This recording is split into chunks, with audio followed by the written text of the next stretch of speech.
ॐ सच्चिदानन्दरूपाय विश्वोत्पत्त्यादिहेतवे तापत्रयविनाशाय श्रीकृष्णाय वयं नमः। श्री पुराण पुरुषोत्तम भगवान को आउनुहोस् आदरणीय भक्त सज्जन वृन्द, सादर नमन। जय श्री राधे। आजको सत्सङ्ग कार्यक्रमलाई हामी शुभारम्भ गरौँ। हामीले पूर्व प्रसङ्गमा श्रवण गर्दै थियौँ पुरञ्जनोपाख्यान।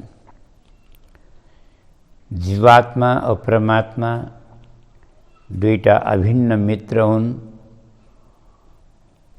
जसको नाम पुरञ्जन अभिज्ञाको रूपमा नारदजीले वर्णन गर्नुभयो। मानस सरोवर भनेको भगवानको धाम हो। त्यहाँ विचरण गर्दा गर्दै, विहार गर्दा गर्दै जीवात्माले परमात्मासँग देशाटन गर्ने इच्छा प्रकट गर्दछ। परमात्माले एउटै कुरा भन्नुहुन्छ, जान त जाऊ तर मलाई नबिर्स। वाचा गरेर आउँछ, हजुरलाई म बिर्सन्न। परन्तु 84 लाख योनिमा आएर भट्काउँदाखेरि उसले परमात्मालाई बिर्सन्छ र आफ्नो स्वरूप पनि विस्मृत हुन्छ। म को हो, म कहाँबाट आएको, मेरो लक्ष्य के हो, मेरो कर्तव्य के हो, यसलाई केही ज्ञान छैन। यो संसारको सङ्गतले मान्छे भगवानलाई बिर्सेर यो संसारमा 84 मा भट्केको छ। अनेकौं योनि यसलाई मन पर्दैनन्, जान्छ, तर अन्त्यमा मनुष्य योनिमा आउँछ। यसलाई मनुष्य योनि सबभन्दा ज्यादा मन पर्छ। वास्तवमा मनुष्य योनि मन पर्नु स्वाभाविक पनि हो, किनकि 84 लाख योनिमा सबैभन्दा उत्तम योनि हो। यो भगवानलाई प्राप्त गर्न सक्ने योनि हो। यो बुद्धि और विवेक विशेष प्रधान भएको योनि हो। स्वर्गका देवताहरू तक यस कर्मभूमिमा मनुष्य बन्न चाहन्छन्, जो भगवानको भक्ति गरेर भगवानको दिव्य धामको प्राप्ति गर्न चाहन्छन्। तर देवताहरूका पनि भाग्यमा यो छैन। उनको पनि सौभाग्यमा यस्तो अवसर प्राप्त भएको छैन जो मनुष्यलाई प्राप्त भएको छ। तर मनुष्यले आफ्नो सौभाग्यलाई, सुयोगलाई गुमाइरहेको छ। त यहाँ चण्डवेग गन्धर्वराज भनेको संवत्सर हो। यसका 720 सेना छन्, 360 पुरुष, 360 स्त्री। हामीले प्रसङ्गमा, पूर्व प्रसङ्गमा सुनिसक्यौँ। दिन और रातलाई जोडेर एक वर्षमा 720 हुन्छन्। यो मनुष्यको जीवनमा यो आक्रमण गरेको छ कालले, संवत्सरले आक्रमण गरेको छ। यसमा भएन भनेर जरा नामकी राक्षसीहरू आउँछ। यो राक्षसी बडा विचित्रकी छ। राक्षसी यसलाई कसैले विवाह गर्न चाहँदैनन्। एउटा पुरु राजाले जरुर स्वीकार गरेका थिए। यो त एक बार देवर्षि नारद भन्नुहुन्छ, मसँग पनि जम्का भेट भयो बाटामा एक बार। ल मसँग बिहा गर भन्न लागि नारदजीले भन्नुभयो, म त ब्रह्मचारी हुँ, म त बिहा गर्दिनँ। के भन्छ, तिमीले नगरेर हुन्छ र मैले गर्छु नि भन्छ। बिहा गर्दैनौ भने म श्राप दिन्छु। नारदजी भन्नुहुन्छ, बरु तिम्रो श्राप लिन स्वीकार छ, पर विवाह गर्न स्वीकार छैन भन्नुहुन्छ। यसले नारदजीलाई श्राप दिए। के भन्छ, थातुमा रसे नै कत्र मध्याञ्चा विमुखो मुने। हे ऋषिवर, तपाईले मेरो अनुरोधलाई, मेरो प्रार्थनालाई स्वीकार गर्नु भएन। म तपाईलाई श्राप दिन्छु। तपाई एक जग्गा कहीँ पनि टिकेर बस्न सक्नुहुने छैन, स्थिर रहन सक्नुहुने छैन, भट्किरहनुहुनेछ। नारदजीले भन्नु, ठिक छ देवी, तिम्रो श्राप म स्वीकार गर्छु। म भ्रमण गरिरहँला, कोही बात नहीं, तर म तिमीलाई एउटा वरदान दिन्छु अनि उपाय बताउँछु। जाऊ, तिमी यवनराज भएका पासमा जाऊ, तिम्रो इच्छा पुरा हुनेछ। यवनराज भएले भने दिव्य दृष्टिले हेरेर म तिम्रो पति बन्न त सक्दिनँ, तर मेरा एउटा भाइ छ प्रज्वार, तिमी मेरी बहिनी बन, तुम च मे भगिनी भव। अब तिमीहरू दुईजना भएर सम्पूर्ण संसारका प्राणीहरूको उपभोग गर। यो प्रसन्न भई कहाँ त एउटा पनि पति उसको भाग्यमा प्राप्त भएको थिएन, भट्केकी थिए, खुसी भई संसारका सबै प्राणीहरूलाई उपभोग गर्न पाउने भए भनेर। त्यो भएर यो प्रज्वारका साथमा हैन, प्रज्वार भनेको ज्वरो दुई प्रकारको हुन्छ, शीत ज्वर ताप उग्र ज्वर। अब यो ताप ज्वर दुवै ज्वरका साथमा प्रज्वारका साथमा यसले पुरञ्जनका नगरमा आक्रमण गरी त पुरञ्जनले मर्ने बेलामा पुरञ्जनको याद राखेर मरे। त विदर्भ देशको राजाकी छोरी भएर जन्मे। हामीले परे श्रवण गरिसक्यौँ। विदर्भ भनेको कर्मकाण्ड, जरा भनेको बडेसकाल, प्रज्वार भनेको मृत्युको बहाना निमित्त हो, यवनराज भय भनेको काल हो। अब यो मान्छेले वास्तवमा मृत्युलाई सुधार्नको लागि जीवनभरको साधनाले पनि गाह्रो छ। जीवन बरु सुध्रोस् या नसुध्रोस् त्यति आवश्यक छैन, तर मान्छेको मृत्यु सुध्रनु पर्छ। मृत्यु सुध्रेन भने परलोक बिग्रन्छ, परलोक बिग्र। त्यही भएर त भन्छन् नि सन्तहरू, के भन्छन्? महाभारतले जीवनमा नगर्ने कुराहरू सिकाउँछ। जस्तै जुवा खेल्न हुँदैन, नगर्ने कुरा हो। दुराचार व्यभिचार नगर्ने कुरा हुन्। अर्काको धन हरण गर्ने नगर्ने कुरा हो। यी सबै कुरा महाभारतले सिकाउँछ भने रामायणले गर्ने कुरा सिकाउँछ। आफ्नो व्यवहार सिकाउँछ, कर्तव्य सिकाउँछ, धर्म संस्कार संस्कृति सभ्यता शिष्टाचार यो रामायणले हामीलाई सिकाउँछ भने भागवतले हामीलाई मर्ने कुरा सिकाउँछ, मृत्यु सुधार्नको लागि सिकाउँछ। भागवतले हामीलाई वास्तवमा हाम्रो दृष्टि परिवर्तन गरिदिन्छ। सृष्टि परिवर्तन त कसैले गर्न सक्दैन, किनकि भगवानको सृष्टि यो परिवर्तन हुँदैन, परन्तु हामीले दृष्टि परिवर्तन गर्न सकिन्छ। यो भागवतले अथवा सन्तहरूको सङ्गतले हामीलाई प्राप्त हुन्छ। तो वैदर्भी विदर्भ भनेको कर्मकाण्डको प्रतीक हो। कर्मकाण्डको एउटै फल हो, के भने अन्तस्करणको शुद्धि। कर्मकाण्डद्वारा भगवत प्राप्ति हुँदैन, यो ध्यान दिनु। कर्मकाण्डद्वारा भगवानको प्राप्ति हुँदैन, मुक्ति प्राप्त हुँदैन, लक्ष्य प्राप्त हुँदैन। कर्मकाण्ड नगर्दाखेरि हानि छ, अब गरेर उद्देश्यको पूर्ति हुँदैन, त्यसो भए के लाभ छ भन्ने शङ्का हुन्छ। सबभन्दा ठुलो लाभ यो हो, अन्तस्करणको शुद्धि हुन्छ। और जो शुद्ध अन्तस्करणमा नै भगवानको भक्ति हुन्छ। तो भगवानको भक्ति गर्नको लागि अन्तस्करणको शुद्धि आवश्यक छ। और अन्तस्करणलाई शुद्ध गर्नलाई कर्मकाण्डको आवश्यकता छ। वैदर्भी भएपछि मलय ध्वजसँग बिहा भयो। मलय ध्वज भनेको भगवानको भक्तको सङ्ग प्राप्त भयो। भगवानको भक्त अन्तस्करण शुद्ध भएपछि भक्तिमा मन लाग्छ। भक्तहरूको सङ्गत राम्रो लाग्छ, सङ्ग गर्न मन लाग्छ। भक्तहरूका सङ्गको फल के हो त?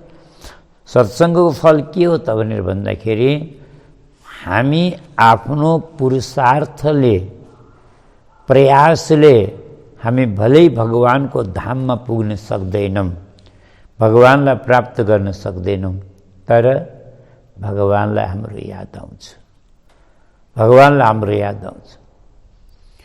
त्यही भएर जरा राक्षसी भनेको बुढेसकाल हो। बुढेसकाल भनेको जीवनमा बहुत दुःखदायी हुन्छ।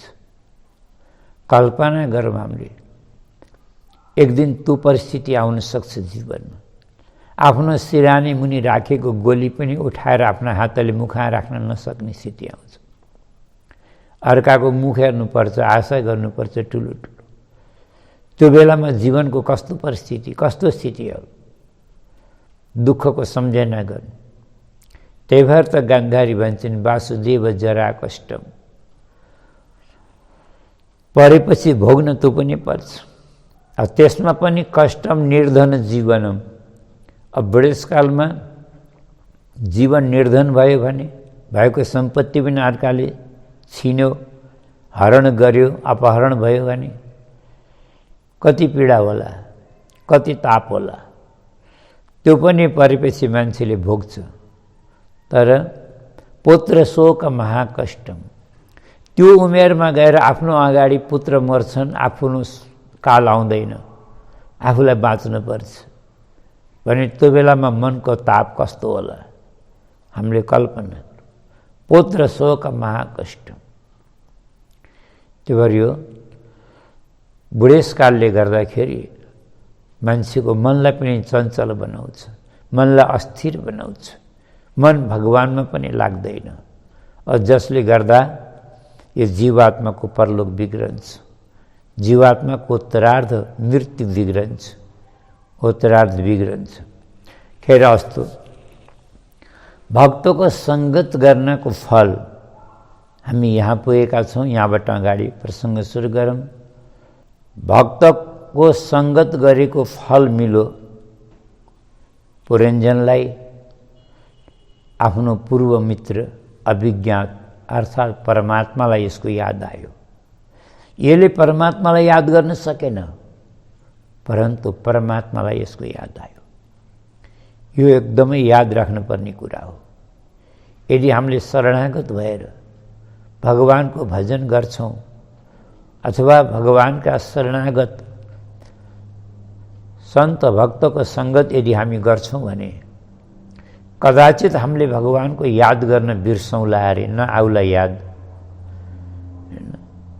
हामीलाई भगवानको याद नआउला, हामी प्रयासले पुरुषार्थले भगवानको पास पुग्न नसकौँला। परन्तु परमात्मालाई मनमा करुणा जाग्छ, दया लाग्छ।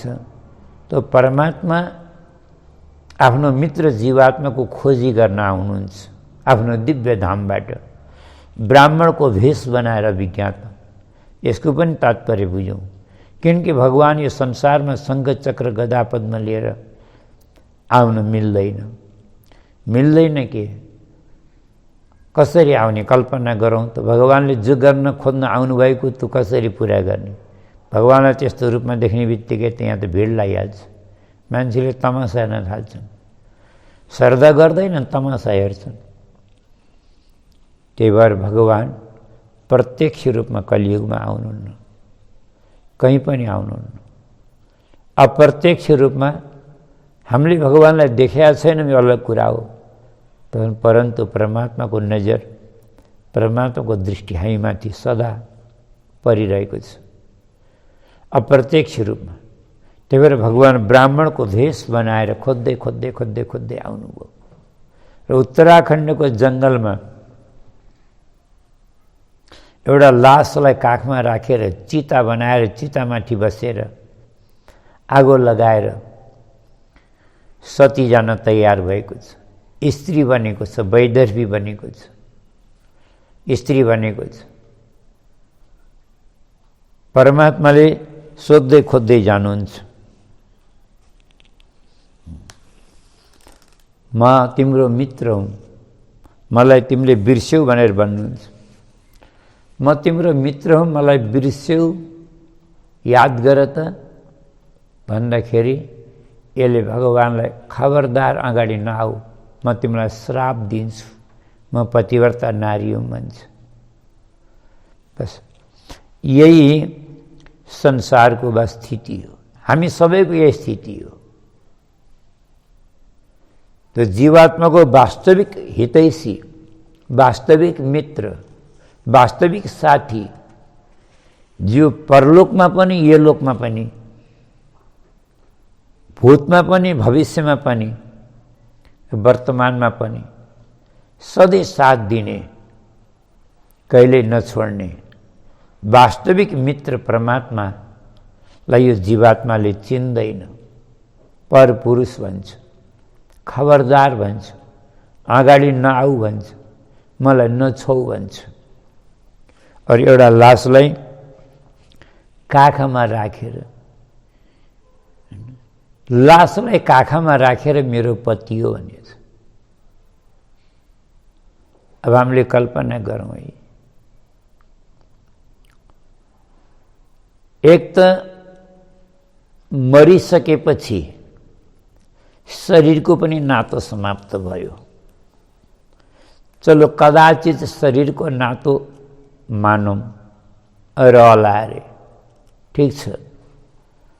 परन्तु यदि आत्मदृष्टिले हेर्ने हो भने लास कसैको पति हुन्छ, लास कसैको आफ्नो मान्छे हुन्छ। हामीले कल्पना गरौँ, लास भनेको अर्थ के हो? प्राण नभएको, चेतना नभएको जड वस्तु। अब हामी जुन घरमा बसेका छौँ त्यो घरमा एक दृष्टिले हेर्ने भने के प्राण छ र? त्यो पनि त लास होइन, त्यो पनि जड होइन, त्यो पनि त अचेतन हो। अब त्यसलाई हामीले मेरो भन्छौँ कि नै? भन्छौँ। हामीले लगाएको कपडा, अब यसमा भन्ने भने के प्राण छ र? छैन। यो पनि जड हो, यो पनि निष्प्राण हो, तर यसलाई पनि हामीले मेरो भन्छौँ। संसारको हर चीज, गाडी मोटर, खेतीबाडी, पशु पक्षी, यावत पदार्थलाई, वस्तुहरूलाई हामी मेरो मेरो मेरो मेरो मेरो भन्छौँ, जो कि वास्तवमा ती छोडेर जाने कुरा हो, न सँगै जाने कुरा हो, न तिनले साथ दिने कुरा हो। तर पनि हामी मेरो मेरो मेरो मेरो मेरो भन्छौँ। अब जो यस लोकमा पनि परलोकमा पनि साथ दिनेवाला परमात्मा परम मित्र हो, उसलाई हामीलाई मेरो भन्न कहिले फुर्सद छैन। और आत्माले हामी मेरो भनेर मान्दा पनि मान्दैनौँ। हामीले त बल्कि यो नश्वर शरीरलाई मेरो भन्छौँ, देहलाई आत्मबुद्धि गर्छौँ, परन्तु आत्मतत्त्वको बोध छैन। हामीलाई यो ज्ञान छैन कि आत्मा परमात्माको अंश हो, आत्माको एकता ऐक्यता सम्बन्ध परमात्मासँग छ। देह भनेको पञ्चतत्त्वको प्रकृतिको अंश हो, यसको एकता प्रकृतिसँग छ। यो जगतमा संसारमा पञ्चतत्त्वमा गएर लिनुहुने हो र आत्मा परमात्माको अंश भएको हुनाले यो परमात्मामा गएर मिल्ने हो। त्यही भएर म आत्मा हुँ, परमात्माको अंश हुँ। यो संसार मेरो होइन, स्वजन सम्बन्धी पनि यो देहको नातो हो, आत्माको सम्बन्ध छैन। बस यो ज्ञान हुनु नै वास्तविक परमात्मा प्राप्तिको साधन हो, बन्धनबाट मुक्ति गर्ने उपाय हो। तर अज्ञानको पर्दा यसको बुद्धि विवेकमा लागेको छ, यसलाई आत्मबोध छैन। त्यही भएर परमात्मालाई परपुरुष भन्छ, लासलाई मेरो पति भन्छ।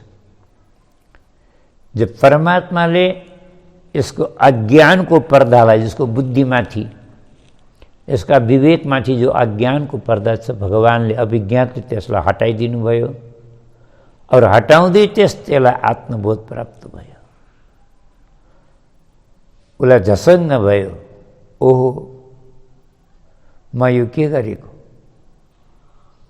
म त आत्मा हो, परमात्मा मेरा मित्र हुन्, परमात्मा मलाई माया गरेर बोलाउन आउनुभएको छ, मलाई दर्शन दिन आउनुभएको छ।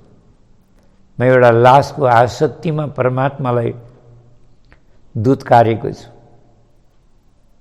यो आत्मबोध प्राप्त हुने बित्तिकै वो चित्तबाट एकदम छलाङ लगाएर परमात्माका चरणमा समर्पित भयो, लुण्ठित भयो। परमात्माले यसलाई स्पर्श गर्ने बित्तिकै यसलाई तुरुन्तै परमात्माको प्राप्ति भयो, ऐक्यता भयो, मुक्ति प्राप्त भयो। सायद मुक्ति प्राप्त गरौँ। नारदजीले भन्नु, हे प्राचीन बरी, कथा तिमीले बुझ्यौ कि बुझेनौ? प्राचीन बरीले हात जोडेर भने, गुरुदेव अब त मैले राम्रोसँग बुझेँ, हजुरले धन्य मलाई आएर कृपा गर्नु। नारदजी भन्नुहुन्छ, प्राचीन बरी, तिमीले कर्मकाण्ड गर्यौ, बहुत राम्रो कुरा हो। सारा संसारलाई पूर्वाग्र कुशासन बिछ्याएर ढाक्यौ र तिम्रो नाम एउटा बरी शब्दबाट प्राचीन बरी नाम भयो, बहुत उत्तम कुरा हो। परन्तु ध्यान गर, यो तिम्रो जो हिंसात्मक यज्ञ गरेका छौ, यो तिम्रो प्रेयस्कर मार्ग हो, श्रेयस्कर मार्ग होइन। तिमीलाई यसले लौकिक इच्छाहरू पूरा गर्न सक्छ, तिम्रा कामनाहरू पूर्ति गर्न सक्छ, परन्तु कामनाहरूको निवृत्ति हुन सक्दैन। और जब तक जीवात्मा का कामना को निवृत्ति हुँदैन और तब तक परमात्मा को प्राप्ति हुँदैन। त्यही भएर वास्तविक कल्याणकारी श्रेयस्कर मार्ग यो होइन, यो धर्म होइन।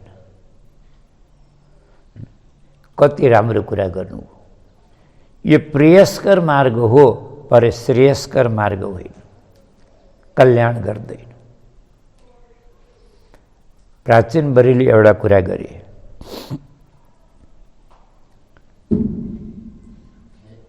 यस्तो दिव्य ज्ञान मेरा आचार्यहरू, मेरा गुरुहरूले मलाई कहिले पनि दिएनन्। किन?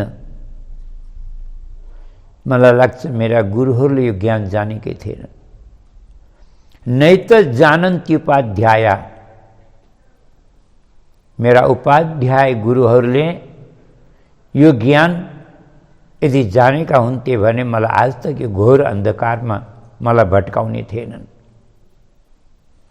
गुरुदेव आज हजुरले पाल्नुभयो र मलाई धन्य धन्य गरिदिनु भयो।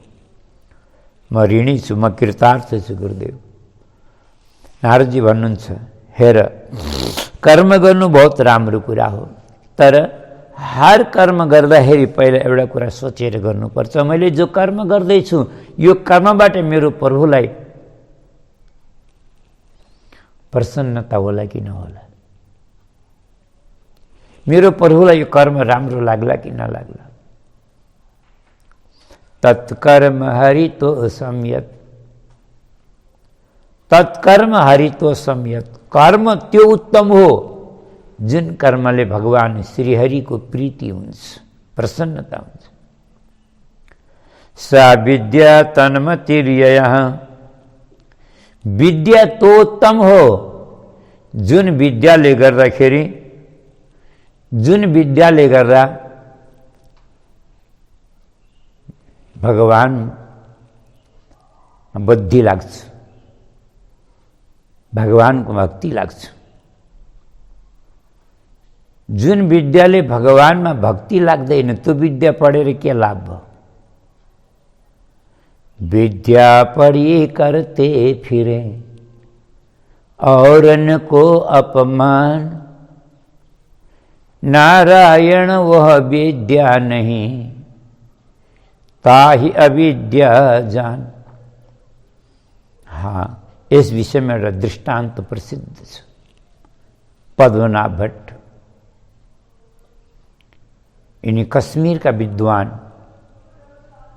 भट्ट ब्राह्मण, धुरन्धर विद्वान, सरस्वतीबाट वरदान प्राप्त गरेका यी सरस्वती माताका वरद पुत्र। पर एउटा कुरा, विद्या प्राप्त गर्नु यो बहुत उत्तम कुरा हो, सौभाग्य हो, भगवानको कृपा हो। परन्तु विद्याका साथसाथमा विद्याको अभिमान आयो भने के हुन्छ?